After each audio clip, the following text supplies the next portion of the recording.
Assalamu alaikum wa rahmatullahi wa barakatuhu. Nous sommes encore une fois autour des prophètes. Avec eux, nous discutons, nous échangeons, nous essayons de comprendre leur vie, de saisir l'essentiel que cette vie, incarne. Nous essayons d'en tirer des enseignements, de vivre au fond et de cheminer sur leur voie, la voie de ceux que tu as comblés de tes bienfaits. Disons-nous tous les jours dans le Coran. Ceux qui ont été comblés des bienfaits de Dieu sont nos leaders, ce sont nos modèles, ce sont les prophètes qui dessinent pour l'humanité les horizons, ou l'horizon en tout cas de l'accomplissement de leur humanité. C'est que à travers eux, nous savons que c'est possible. À travers eux, nous savons que incarner les principes divins humainement est possible. Et sont de ce fait pour nous des modèles qu'il s'agit de comprendre, qu'il s'agit de méditer, qu'il s'agit au fond de suivre. Nous passons vers les enfants d'Abraham, les prophètes Jacob, les prophètes Ismaël, Ishaq, Jacob et surtout Youssouf, sur lequel nous nous arrêterons un moment. Mais je voudrais aussi relater dans l'histoire d'Abraham, qui est leur ancêtre, et qui est leur père, et qui est aussi la personnalité pivot qui va faire basculer, qui va faire évoluer la religion et l'histoire spirituelle de l'humanité vers un autre niveau. Le niveau d'une nation qui se construit autour de l'idée de Dieu et qui va présenter un modèle contre le contre-modèle qui existait dans les civilisations alentours et qui était touché par les maux dont nous avons déjà parlé à travers l'histoire des précédents prophètes, Noé, Hud, Saleh, Shuaïb et Lot. Il s'agit de mettre en place une communauté qui va incarner ce qui est le modèle de civilisation le meilleur. Alors Abraham, vous l'avez vu, vous l'avez compris, vous l'avez entendu faire cette invocation et demander à Dieu, lorsqu'encerclé par son peuple et par les ténèbres qu'ils incarnaient et l'ignorance, eh bien, de lui permettre la rencontre des gens de bien et de lui permettre à ce que son discours, sa langue de vérité puisse atteindre la postérité. Comment l'atteinte de cette postérité va avoir lieu? Nous sommes cette postérité. Nous n'étions pas présents lorsque Abraham polémiquait, ou plutôt discutait et dialoguait avec son peuple qui, eux, polémiquaient avec lui. Nous n'étions pas là et pourtant nous sommes témoins et pourtant nous sommes les partisans d'Abraham, seul qu'il était, mais en réalité il était une seule communauté, une seule nation et nous faisons partie de cette nation. Eh bien, cela a commencé par sa descendance et il va être très très éprouvé par cela, car imaginez un individu, un jeune homme qui va grandir et qui va vieillir. Il va se marier et il va épouser, en l'occurrence 2 femmes. Et jusque tard, très tard, dans la vie, il prendra de l'âge et il n'aura pas donné d'enfant, ni à l'une, ni à l'autre. Imaginez cet être-là seul, exilé, qui s'est coupé de sa famille, qui s'est coupé des siens pour Dieu, se retrouver seul et à la veille de sa mort, en tout cas plus proche de sa mort que de sa naissance, eh bien, il se met à douter peut-être, en tout cas à s'inquiéter, en tout cas à se questionner, en tout cas à avoir le souci de la continuité. De la continuité pour lui-même, car en tant qu'être humain, il aimerait avoir les enfants qui perpétueront quand même son souvenir. Et puis en tant que prophète, car il aimerait avoir ces enfants qui prendront la relève et continueront le combat après lui. Il n'a pas encore d'enfants. Et puis, Dieu entend ses prières et un enfant naît, Ismaël. Puis il lui est annoncé, en récompense de tout ce qu'il a fait avec Ismaël, quelque chose va avoir lieu avec Ismaël, nous allons le raconter. Mais en récompense de cela, un autre enfant lui sera annoncé et il sera prophète. Et après cet enfant, son petit enfant, Jacob, sera aussi annoncé. C'est la raison de la venue de ces anges qui lui rendront visite avant d'aller chez le peuple de Lot pour les châtier, comme cela est indiqué dans divers sourates. Eh bien, cet enfant qu'il va avoir avant Ishaq et qui est Ismaël, il sera mis à l'épreuve. L'épreuve de celui qui, désirant la postérité, désirant la descendance, comprendra qu'il lui est donné l'ordre de sacrifier ce seul enfant. L'épreuve est doublement grande, doublement douloureuse. Il n'en avait pas, il en a un, il est ancien, il est vieux. Il est prophète, il aimerait la relève, sachant que rien autour de lui ne peut prendre la relève puisqu'il s'est coupé de sa famille ou sa famille s'est coupée de lui. Vous connaissez l'histoire. Il dit avoir vu dans un rêve et il raconte l'histoire à son propre fils. J'ai vu un rêve que j'étais en train de t'égorger. Dis-moi ce que tu en penses. Et le fils, intelligent, patient, beau, prophète, futur, prophète en tous les cas, Ismaël, eh bien, lui répondra ceci. Fais ce dont tu penses être l'ordre de Dieu. Fais ce qui t'a été ordonné et tu me trouveras, s'il plaît à Dieu, parmi les patients, parmi les endurants, parmi les persévérants. Et au moment où il se met à vouloir exécuter ce qui pense être un ordre de Dieu, lorsqu'il veut réaliser au fait le rêve et en faire une interprétation, dans le sens une incarnation, sa réalisation pleine, une voix vient sauver l'enfant et vient sauver aussi le fils de l'enfant et le père de ce sacrifice terrible. Oh Abraham, tu as certes rendu réel le rêve. Et non seulement tu l'as réalisé, mais tu as fait preuve ici de grand courage. Et c'est ainsi que nous récompensons ceux qui sont pieux. Et nous l'avions certes éprouvé d'une grande épreuve. Et voilà comment il en fut sorti. Il était prêt à sacrifier la prunelle de ses yeux pour Dieu, parce que Dieu est au-delà de cela. De même que Dieu est au-delà de la société, il est au-delà du cosmos et de la création, il est aussi au-delà de l'amour que l'on peut ressentir pour les siens. Mais une question se pose et sans doute certaines personnes en ont déjà entendu exprimer cet avis. Je la réitère ici, bien qu'elle ne soit pas si importante que cela, car l'important c'est qu'Abraham, lui, croyant en recevoir l'ordre de Dieu, était prêt à sacrifier son fils pour lui. Ça, c'est la preuve du plus grand amour. C'est la preuve de la plus grande soumission. C'est la preuve de du plus grand abandon de soi à Dieu. Au Dieu tout miséricordieux, au Dieu sage qui ne donne jamais d'ordre pour rien du tout. Cependant,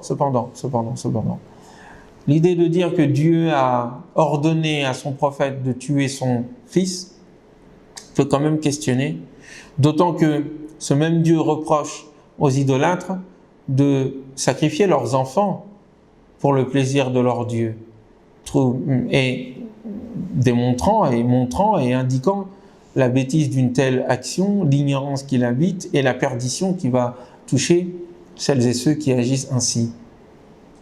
Et donc, s'agissait-il vraiment d'un ordre direct de Dieu ou s'agissait-il d'une interprétation d'Abraham d'un rêve qu'il a fait? Il a fait un rêve et il voit dans le rêve qu'il égorge son fils. Et il le traduit et il l'interprète comme étant un ordre divin lui ordonnant de sacrifier son enfant, son être le plus cher. Alors qu'il aurait pu l'interpréter autrement. Mais il ne l'a pas interprété. Il l'a lu et compris littéralement. Et le questionnement de son fils peut être compris de deux manières. Soit effectivement, il reconnaît lui aussi qu'il s'agit d'un ordre, et dans ces cas-là, l'enfant se soumet tout simplement, et il enlève l'inquiétude dans son cœur, fait donc ce qui t'est ordonné, ou l'enfant lui fait comprendre qu'il s'agit d'abord et avant tout de suivre ce qui lui fut ordonné directement. Et peut-être pas forcément le rêve, et qu'en tous les cas, lui, il fait partie de ceux qui seront persévérants et patients quant à sa décision.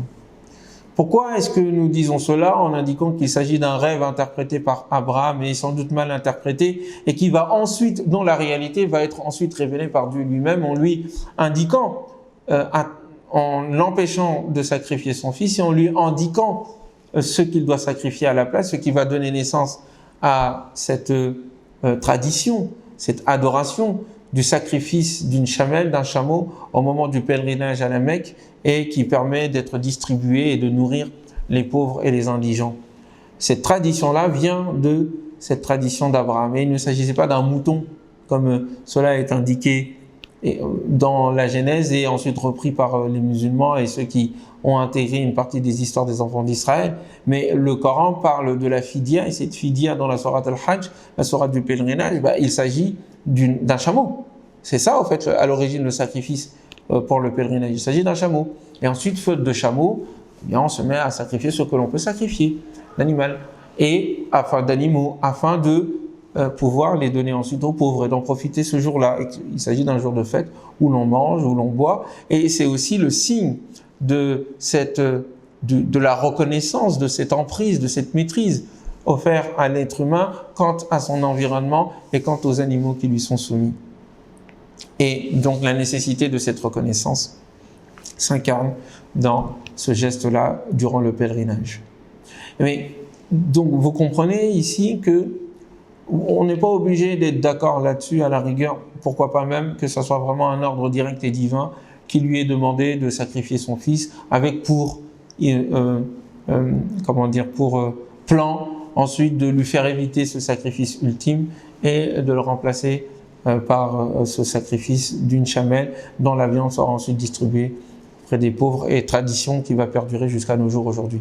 Pourquoi pas? Nous pouvons comprendre cela, mais il semblerait que quand même, étant donné que cela était une pratique des idolâtres, même à l'époque d'Abraham, que de sacrifier son enfant pour les idoles et montrer ainsi l'absolue ferveur que nous leur portons, eh bien, qu'ils leur portent, eh bien, Abraham aurait pu croire qu'il s'agissait aussi de faire la même chose pour son Dieu, pour Dieu l'ultime, l'unique, pour qui, effectivement, ce genre d'acte, s'il devait avoir lieu, devrait se faire pour lui seul. Et qu'en réalité, il y a aussi symboliquement la mise en place du remplacement du sacrifice humain, et au fond, du sacrifice humain par un sacrifice animal, et au fond, la mise à terme et l'abolition des sacrifices humains. Et au fond, la fin de cette façon de considérer l'être humain comme étant un animal que l'on sacrifie, que l'on peut tuer pour faire plaisir à des idoles et à des dieux. L'acte d'Abraham pose les bases de l'abolition de cette pratique-là et l'imposition d'une nouvelle vision et d'une nouvelle philosophie. Et comme d'ailleurs le dit le Coran dans d'autres passages, l'odeur, ni l'odeur, ni la viande, ni le sang de ces sacrifices n'atteignent Dieu. Ce qui atteint Dieu, c'est la piété de vos cœurs. Et donc tous ces sacrifices, au fond, ce ne sont que, pour permettre à l'être humain de comprendre, de dépasser le règne animal dans lequel peut-être l'idolâtrie pourrait l'y faire plonger d'une part, et d'autre part de se rendre compte de la maîtrise qu'il a de cet environnement et d'être plein de reconnaissance envers Dieu qui le lui permet, et enfin de faire la continuité de la redistribution universelle qui nous permet à nous de pouvoir manger, mais c'est tout l'univers qui participe à notre vie. Et nous-mêmes, nous devons participer à cette redistribution universelle en faisant don, en donnant. Et c'est un peu ce qui se passe à travers ces actes-là. Donc Ismaël sera sauvé. Pourquoi est-ce que nous disons Ismaël? Parce que tout, même dans la Genèse, il est indiqué qu'il s'agit du fils unique. Ton seul fils, ton fils unique, sacrifie-le. Or, à ce moment-là, deux fils uniques, il ne pouvait y avoir que Ismaël, puisque Ishaq, nous le savons tous, même dans la Genèse, c'est le second, le deuxième fils d'Abraham, et non pas le premier. Donc l'idée de dire ton seul fils, ton unique fils, est un peu incongrue lorsque nous savons qu'il a un grand frère, d'une part. Et d'autre part, le Coran indique la venue d'Ishaq comme étant la récompense de cette épreuve réussie par Abraham. Donc, lorsque vous voyez dans la sourate Safat, immédiatement après l'histoire du sacrifice, eh bien, il lui est indiqué le don, la bonne nouvelle d'un fils savant. Et ceux-ci ont récompense de ce qu'il fit, de ce qu'il a fait. Donc, et la bonne nouvelle de ce fils savant est ensuite indiquée dans la sourate Hud, où on parle ici des anges qui, venant sur le chemin vers pour exécuter la punition divine sur le peuple de Lot, s'arrêtent en chemin auprès d'Abraham et de sa famille pour lui annoncer la bonne nouvelle d'un enfant. Et derrière cet enfant, la venue de Jacob. Or, Jacob est le fils d'Ishaq. Et Ishaq est celui qui a été annoncé par les deux anges. Ce que j'aimerais retenir, c'est que de cela, d'Ismaël et de la manière dont il a été sauvé, et de Ishaq et de la manière dont il a été annoncé, et tous deux étant nés au moment d'un âge très avancé d'Abraham, comme il le dit d'ailleurs dans une sourate qui porte son nom, Alhamdulillah alladhi wahaba li ala al-kibari Ismaïla wa Ishaq. Je remercie Dieu, louange à Dieu, qui m'a offert en étant âgé Ismaël et Ishaq. Donc de ces deux enfants inespérés vont sortir ce qui va perdurer et faire perdurer et continuer au fait le projet d'Abraham. Et immédiatement Abraham, il est dans l'histoire d'Abraham, notamment dans la sourate Al-Baqarah, et il va nous être conté le conseil lorsque son Seigneur lui dit « Aslim, soumets-toi, abandonne-toi à moi, rejoins ma paix, donne-toi à moi et retrouve la paix ainsi. » Qala, il dit « Aslamtu li rabbil alamin » je m'abandonne, je me donne totalement au Seigneur, à l'enseigneur de tout l'univers, de tous les êtres, de tous les mondes. Et c'est ce que Abraham a conseillé à ses enfants. C'est ce qu'il a recommandé à ses enfants. Ainsi que Jacob. Nous passons de Ishaq, d'Ismaël, à Jacob. Et Jacob lui-même va appeler ses enfants et leur dire oh mes chers enfants, Inna Allah, Dieu, vous a choisi une religion. Inna Allah astafa lakum ad-din. Fala tamutunna illa wa antum muslimun. Ne mourrez en aucun cas sans être musulmans, sans être muslimoun, sans être de ceux qui se donnent totalement à Dieu. Voilà ce qui va être recommandé. Est-ce que vous étiez présent au moment où la mort était sur le point d'attraper, ou en tout cas au moment où Yaqub était sur le point de mourir, lorsqu'il dit à ses enfants « Ma ta'buduna min ba'di » qu'allez-vous donc adorer après moi? Ils dirent « Nous n'adorerons que ton Dieu. Na'budu ilahaka, nous adorerons ton Dieu. Wa ilaha abaik, et nous adorons le Dieu de tes pères. Ibrahim, Ishaq, Ismaïl ou Ishaq. Retenez bien, les enfants de Jacob, donc les petits-enfants, les arrière-petits-enfants d'Abraham, répondent ceci à leur père, Jacob, qui est le petit-fils d'Abraham, et donc le fils de son enfant Ishaq.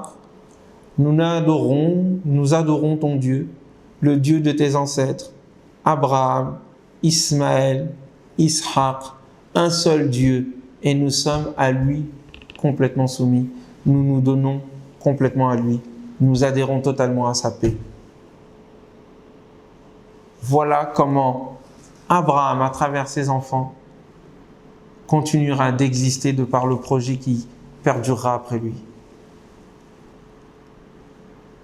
Ishaq, donnant naissance à Jacob, est prophète. Jacob aussi est prophète. Jacob a 12 enfants. Ces 12 enfants sont éduqués dans l'unicité de Dieu. Ces 12 enfants vont donner naissance au peuple d'Israël. Et l'un d'entre eux, parmi ces 12, sera un prophète lui aussi, Youssouf, dont nous allons conter l'histoire.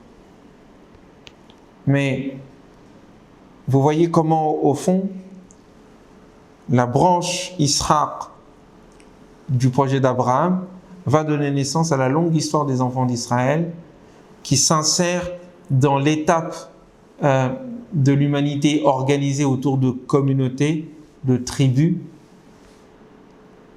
Et l'autre branche, celle d'Ismaël, donnera naissance plus tard à ce qui va venir dépasser cette branche-là, pour lui donner son aspect, pour donner au projet d'Abraham et au projet des prophètes son aspect cosmique et universel, en faisant la synthèse de tout ce que les prophètes ont dit, en resynthétisant et en revenant au message initial et premier d'Abraham, et ensuite pour reprendre la mission d'Abraham, le projet d'Abraham, et le redéployer dans sa vision cosmique et dans sa vision universelle qu'Abraham n'avait pas atteint, mais auquel il avait déjà pensé. Voilà un peu ce que nous pouvons dire ici pour l'instant, pour clore l'histoire d'Abraham et la manière dont son courage, dont sa détermination, dans sa sincérité a changé le monde et continue de le changer jusqu'à présent. Seul, exilé, éprouvé, mais résistant, pensant, sincère, éduquant ses enfants, enfants qui deviendront les grands hommes que nous connaissons et qui, dans la voie de l'humanité vers Dieu, sont autant de phares, autant de signes, autant de symboles qui nous montrent la voie de la réussite. C'est cette voie qu'Abraham a tracée pour nous et c'est cette voie que j'espère nous allons suivre, du moins en tous les cas, en suivant le symbole le plus lumineux sur cette route qui est le prophète Mohammed, sur lui la paix, et qui nous a enseigné à jeûner, à résister, à comprendre et à considérer l'ensemble des prophètes comme étant les représentants d'un seul message. Il n'y a qu'un Dieu et votre communauté est une seule communauté et Abraham est le père de vous, de votre communauté. Je m'arrête ici, je vous dis à très bientôt, que la paix de Dieu soit sur vous. Assalamu alaikum wa rahmatullahi wa barakatuh.